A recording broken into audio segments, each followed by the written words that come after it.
Recognized. Thank you, Mr. Chairman. Before I make my remarks, I just want to respond to some of my colleagues across the aisle. What you hear is not necessarily passion.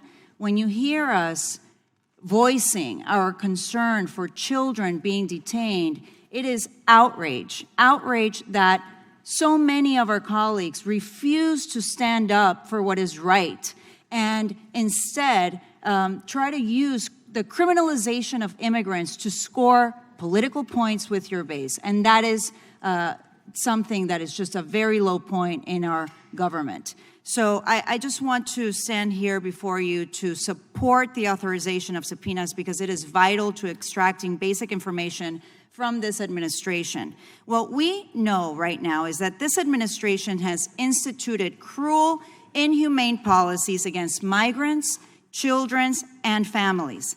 Thousands of people are being held in overcrowded facilities at the border. We have seen the horrific images of children being held in cages, sleeping in concrete floors. Families continue till this day to be separated. What we do not know is how these detention facilities are being run, what is actually going on at these camps, and what the administration plans on doing to make sure that migrants and their children are safe, or when they're going to stop detaining kids in cages. Now, Homestead, the Homestead detention facility is in my district, and I have visited that detention facility now several times. I have made multiple requests for information about what is happening inside the detention facility. I have asked about the camp's hurricane plan. Last week, I sent a letter for information on 51 different points about the conditions at Homestead. Have I received any answers? No. What I have received is conflicting messages from different agencies. In June 26, there was a press release where HHS said that at the end of May, there were 2,200 kids being held at Homestead in a prison-like facility. Most of these kids, about 80% of these kids, have family members right here in the United States.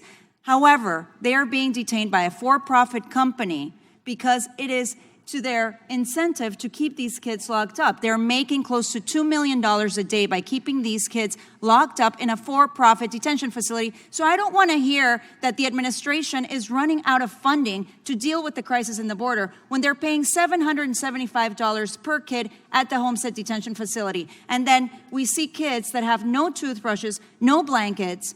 It is ridiculous.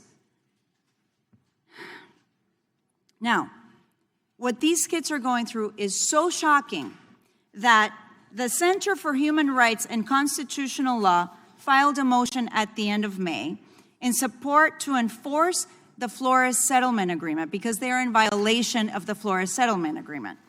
Some of what we read in the motion is very disturbing. The Homestead Detention Facility has a no-touching policy. And here's a statement from a child who was held at Homestead.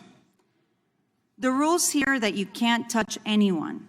Sometimes when your friend is crying because they can't stand being here any longer, you want to be able to give them a hug. But you can't because it's against the rules. Another child described her constant sadness at the camp. I often feel sad and depressed here. I am accustomed to getting hugs from my family and to having my family say goodnight to me. I don't have anyone to do that for me here. I cry in my room some nights. I try to distract myself by reading the Bible, listening to music, or talking with other kids. But it is most hard and sad to think about my family because I miss them a lot.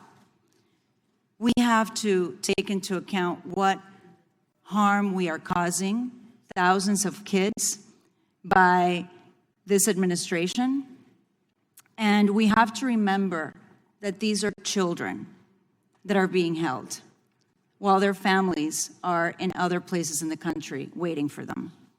So I would like to ask for unanimous consent to enter into the record 3 declarations of children being held at the Homestead Detention Facility that were filed as exhibits in the Flores versus Barr case in the U.S. District Court for the Central District of California. Without objection. I yield back.